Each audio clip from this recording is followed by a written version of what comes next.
You have the General Assembly resolution calling for a two-state solution. Are you not taking any of this as a sign that the rest of the world doesn't agree with you anymore? Oh, no, I'm very cognizant of that. But in terms of our international position, look, it's tough. But I'd rather have my children live and be unpopular than have them killed and be beloved in the world. There is no end for these guys. He's not even in the camp. He's not even in the same party of Netanyahu. He's not in the government. He's somehow criticizing the government for some sort of domestic policies. But they're totally aligned when it comes to the foreign policy and what Israel is doing. I think this is a paranoia. I think this is some form of a psychosis that the Israelis collectively drove themselves into, because the only way they can feel safe is if they kill everybody who might even potentially become their rival or a threat to them. And so today they are in very large numbers. They're talking about, in fact, killing little children is justified because they might become grown-ups and become jihadis and Hamas terrorists against us. By the way, I don't think Hamas are terrorists. I'm just paraphrasing them. And they're going to come for us. So if we kill them now, that's a good thing. So we're just, but imagine if Palestinians or anybody else was using that same line of logic. If they said, well, it's perfectly fine and nice to kill Jewish and Israeli children because they might grow up to become IDF soldiers who are going to then abuse and brutalize us in our homes and in our lands. Of course, this would be completely unacceptable, but in their psychosis and their paranoia, the Israelis think that they're completely in their right to do whatever they want. So that obvious, that would be like if I were brutalizing all my neighbors around here, because I think some of them might eventually want to hurt me, and so I hurt them before they can hurt me. That's in an ordinary society you would consider somebody like that either as a prison material or as a lunatic asylum material, and I would be put away if I was behaving like that. But I think that what's important to recognize here is that the whole Zionist project is much, much bigger than Israel itself. I think that Israel is the tip of the iceberg.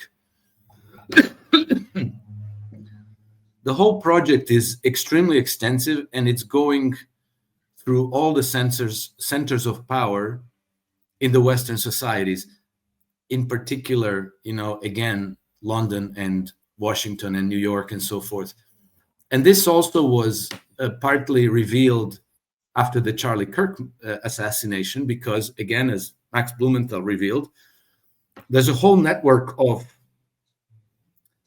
billionaires in the United States who are loyal to Benjamin Netanyahu. And they're loyal to him in a very strange way, almost as though they were made to serve that role. And one of them is Larry Ellison, which I didn't really realize. But as it turns out, and then this all got drawn through the internet, his various statements over the preceding years, turns out that he's a fanatical Zionist, and that he is one of the biggest donors to the IDF, which is a very strange for a tech billionaire. If you just kind of started your business and became successful, and you made a lot of money, there are many causes you could support in life rather than a military in someplace half around the world, right? And so that's a very interesting thing, because I've also heard recently Larry Ellison in one of these forums, I don't know if it was like a Michael Milken forum or a World Economic Forum in Davos, something like this. He was talking about how all these control matrix technologies are going to ensure that everybody's on their best behavior, meaning, he's completely on board with this World Economic Forum agenda of putting us under complete control and surveillance, so that we can't really do anything. We can't protest. We can't even criticize. We have to, be up to date with our vaccine schedules and the boosters and everything. And so this is all part of the same thing. And then, Larry Ellison also features in an investigation that I have done myself over on the subject of the company called Theranos, which I don't know if you'll remember, but Theranos was about 20 years ago. It was a really big deal. It was a company run by a very young American woman called Elizabeth Holmes. And Elizabeth Holmes was supposedly the inventor of some kind of a revolutionary diagnostics device, which could accurately diagnose something like 120 different diseases from just a little droplet of blood taken from your finger. Well, I looked into that, and the whole thing was a fraud from day one. The technology never worked. She was never qualified to run it. The whole thing was an extremely bizarre Silicon Valley bubble that crashed from the valuation of $9 billion to zero in a very short time. But the curious thing is that Elizabeth Holmes's mentor and one of her biggest financial backer was none other than Larry Ellison again. And her entire board of directors were people from the security state, nobody from the medical field. It was people like Henry Kissinger,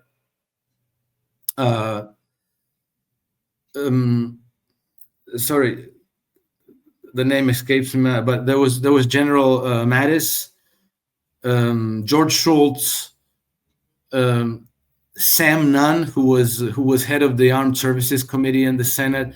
So very, very powerful people in the deep state, in the military-industrial complex, in the security state and intelligence services. Nobody from any medical or diagnostics field. And this girl had no clue about anything. And there you have Larry Ellison again, the arch Zionist.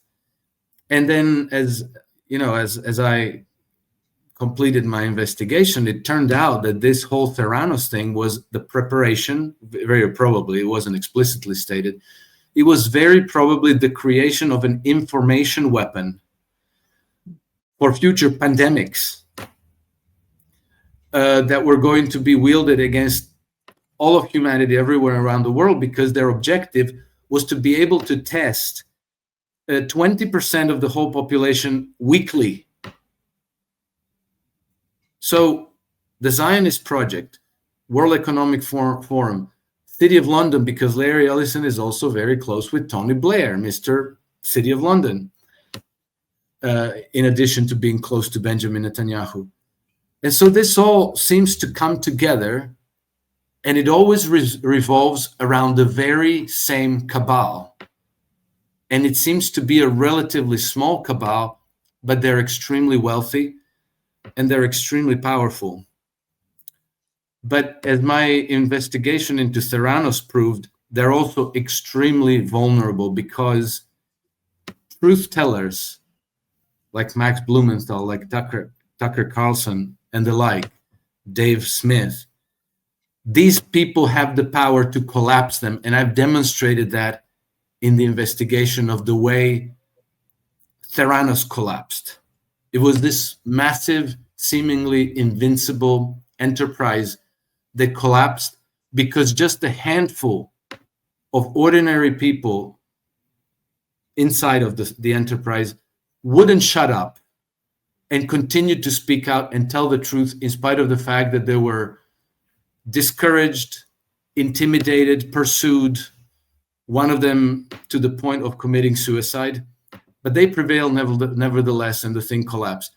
And I think that Theranos is the small fractal of the bigger structure that's going to collapse in the same way, because there are brave people, there are courageous people who are continuing to tell the truth. And then, Trump or no Trump almost doesn't matter at this point. I think that the tsunami has taken off, and it's uprooting the whole structure of lies that's been carefully constructed for us for decades now. I didn't even know I was going to say all that.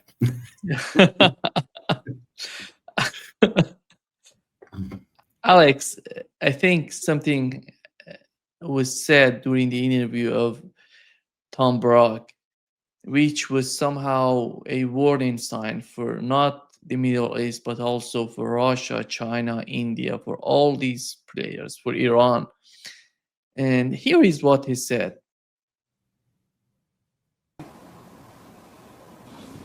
I was hoping you weren't going to ask that, because I don't know. I don't think anybody knows. Look, the end game, when we say peace, it's an illusion. There's never been peace. There will probably never be peace, because everybody's fighting for legitimacy. The end result is somebody wants dominance, which means somebody has to submit. In that part of the world, submit, there's no Arabic word for submit. They can't wrap their head around submit. So eventually, prosperity is the only answer. The ignorance is so huge, because the word Muslim means to submit to God. You know? Yeah. Nima, can you remind me again who was this man? Tom Brock, the US envoy to the Middle East. Oh, okay. Well, to me, he's a typical member of the empire's equestrian class, who is, knowledgeable enough to do what he's meant to do, to sell what he's meant to sell, and sufficiently ignorant not to doubt his role in the process. And so everything he said there, I see as part of his indoctrination. It's not even true at all. It's nonsense, but it justifies him, because he says, hey, either I'm on top or somebody else is going to be on top. So it's better I brutalize others than them brutalize me. It's practically the same mindset as what Naftali Bennett said in the little clip that you showed just a few minutes ago. And of course, this is part of the disease of the Western world, that we cannot conceive of a future that's different from what we're doing now. And we're doing it, and it's kind of almost working for us, because we plunder everywhere around the world. We bring this enormous wealth. We distribute it in a tiny circle of privileged classes, who then throw crumbs and small privileges to people like Tom Barak, right? And Naftali Bennett and people like Keith Kellogg and so forth. And they continue parroting the same nonsense, because if they understood what they should understood, they couldn't continue doing what they're doing. So it's like one of those sayings, like you can't get a man to understand something if understanding it means that he will lose his job. But it's an ugly philosophy. It's a thoroughly ugly, godless, soulless philosophy that he has obviously embraced, and he is almost preaching it in a smug, cocky, self-assured way. But the more I hear of people like that, the more they seem to me weak, fragile, and lost. And I think that they will fall. I think when we look at what he exactly said, Alex, three keywords in what he said: dominance, the people to submit, and prosperity. Look at the Middle East. Who is prosperous? The people who submit, the people who accepted the dominance of the United States, the West. Look at Europe. Is Europe powerful? Really? Is Europe powerful? Is Europe, do they have any sort of leverage on the United States? You talk about British and those elites in the United Kingdom. Those are not part of Europe, Alex. They're part of elites. They're not part of Europe. Yeah, I would just push back. They're not part of elites. They're part of the parasite class. They're not even elites. They're inbred degenerates for the most part, who get off from pedophilia and drugs and all these ugly, horrible things. They're not elites. They don't write novels and compose symphonies and sculptures and build cathedrals. They just parasite off of the whole society and then use that wealth that they suck off of the society to do completely depraved, degenerate things. Yeah. And the problem with this sort of argument, Alex, is that those days are gone. Those days are not there anymore. When you see the Arab states coming out, when you see the new agreement between Pakistan and Saudi Arabia, you see I don't know if you saw the railway goes from Pakistan to Iran, then Turkey. These people are they're changing their mind. They see what's going on in the world, because Russia is not going to submit. China is not going to submit. India is not going to do that. Iran is not going to do that. And these countries are learning from what's going on in the East and what's going on, the momentum that BRICS is gaining. I think this is a huge game changer in the whole situation, that these people in power in the United States, as Tom Brock was talking about, they're still the same sort of mindset. That doesn't work anymore. And do you see the change coming to Europe? Do you see the change coming? I see what's going on at least in the Middle East. There's somehow, because of their life, the leaders in the Arab states, there's so much afraid of Israel and what Israel is doing. That may change their mind after all, to move toward the East. I entirely agree. And the change is bubbling under the surface in Europe as well, but in a very powerful way. People are longing for traditional values. People are longing for safe neighborhoods, prosperity, good jobs, sense of security, and so forth. And they see that everything that is being done to them by this parasitic imperial class is actually turning them into serfs, into slaves. It's making their towns and cities and neighborhoods insecure. It's causing them to lose jobs. I will just give you two quick examples from my country, from Croatia. So the destruction of the livestock is off the charts, and they keep making justifications. Oh, there's this virus, now there's that virus, and they always have some kind of a reason. But the result is that they're destroying the livestock in tens of thousands of numbers.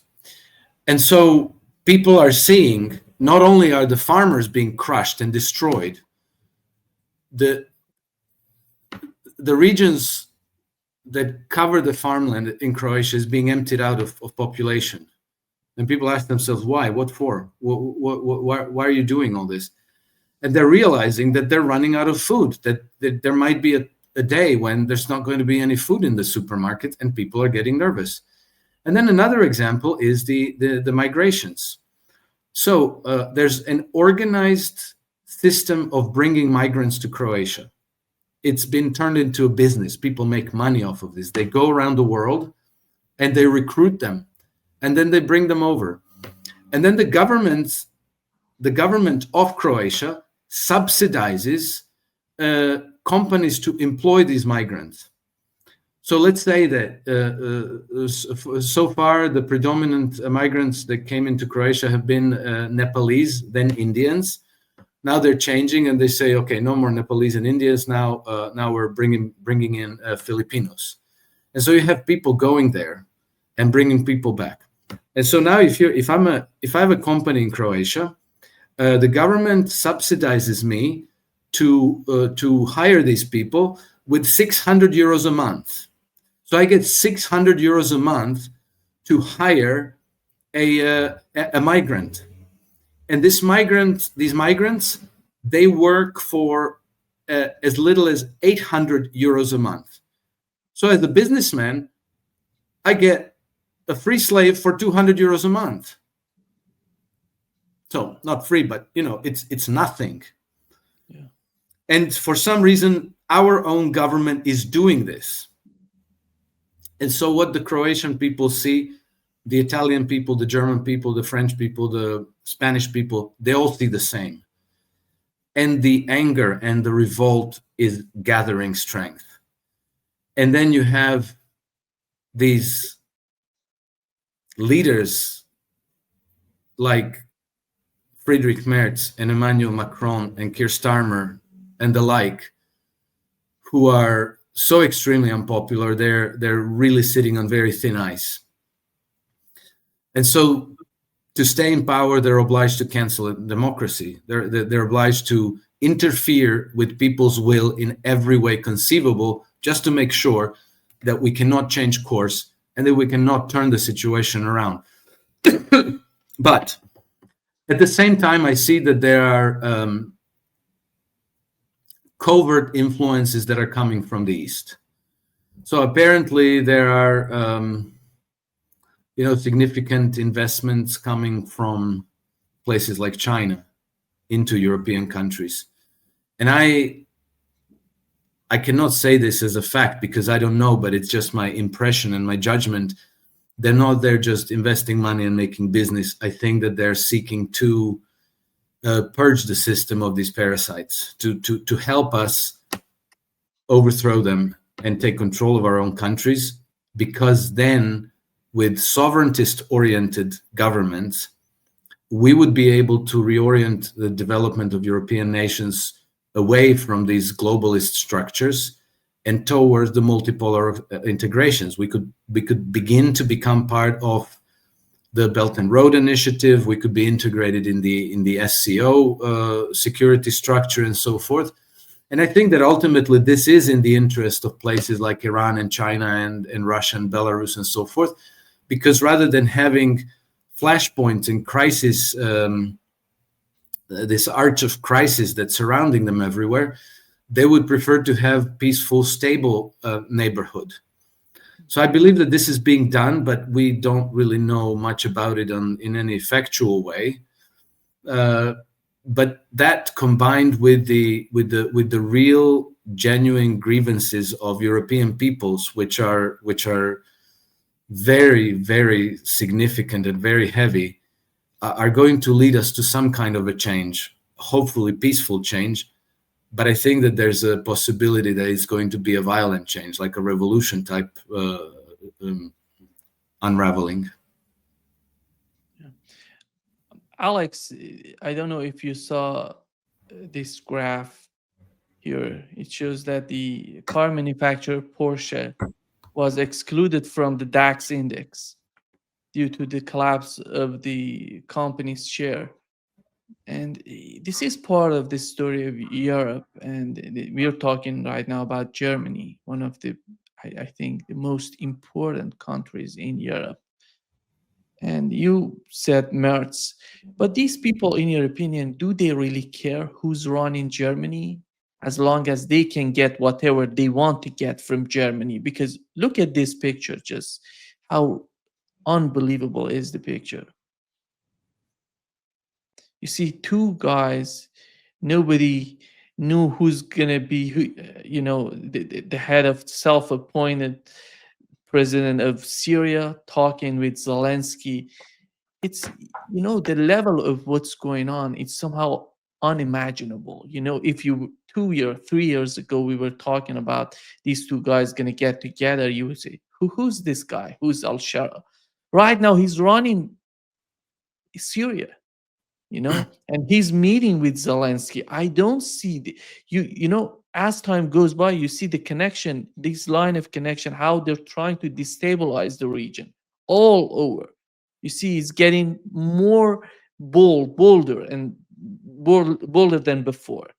And do you feel that somehow these people, I said about MERS, do they really care who's running, who's going to be the president of France, who's going to be the leader of, let's assume, the president of Germany, as long as they can get whatever they want to get from those countries in terms of the foreign policy, domestic policy, all of that?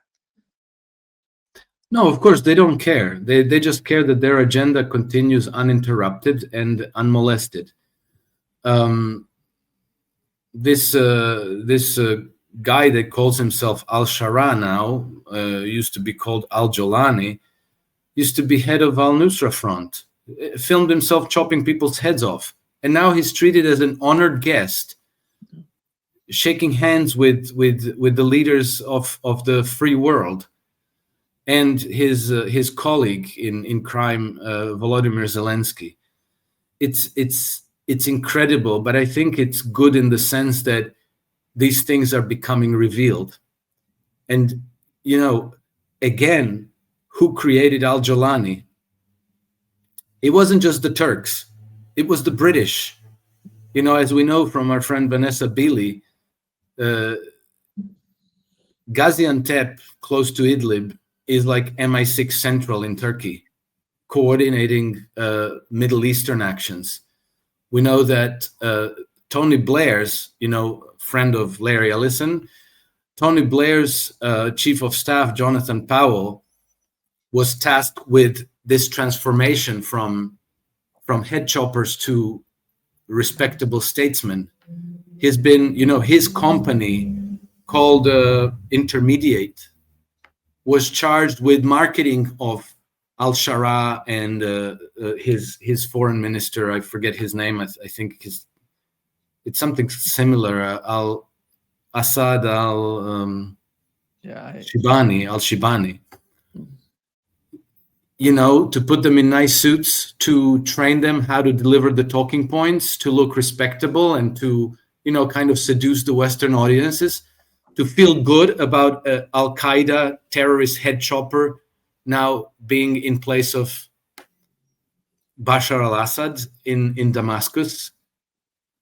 But it's, as we realize this, we realize that these are all tentacles of the very same monster.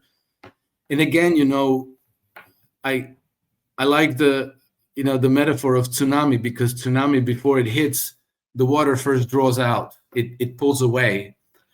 And then as the water levels fall down, you see that all these tentacles connect to the very same monster. And I think that, you know, their whole shtick for all these centuries has heavily depended upon them concealing their hand, you know, acting in the shadow, making sure that the public doesn't recognize them. And so now that they are being drawn out into the open for everyone to see, I think that they are in jeopardy. And if it were only about the people, you know, the people of European countries, the United States, and so forth, maybe they could still crush the rebellion. But it's no longer just the people, because there are now extremely strong rival powers like Russia, Iran, and China, who are not going to submit to them, who have understood how weak this monster is and how fragile it is. And I think that who have understood that this monster will never give up on doing what it does, this parasite, until it is completely crushed and destroyed.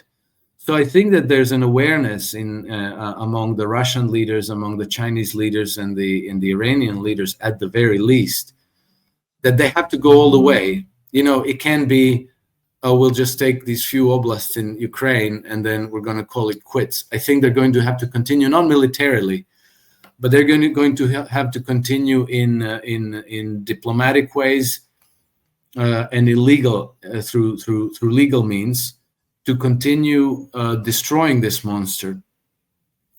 And I think that now even those minor powers around the world that have willingly submitted because they got the little crumbs, yachts in the south of France and apartments in London, in Geneva, and in Florida, and so forth. They're realizing that they're not safe. That, once this monster destroys their immediate rival, then they're next. So it could be MBS in Riyadh next, or it could be the Qatari government next, or it could be the UAE government next. These people are never going to stop. They already said, once we change the regime in Iran, Pakistan is next. And Benjamin Netanyahu is already sharpening his sword for hurrah at China. He wants to destroy China. These people are completely pathologically insane, and they have to be taken out. But it's not just Benjamin Netanyahu. It's not just the people, the billionaires surrounding Trump. It's the whole thing that connects Ukraine, the city of London, the gutting of European democracies, the attack on Venezuela, or at least the apparent attack on Venezuela, and on and on and on. It's everything. It's not just Venezuela. They're talking about Bolivia. They're talking about Yes. Nicaragua, and it's coming to the southern part, to Latin America.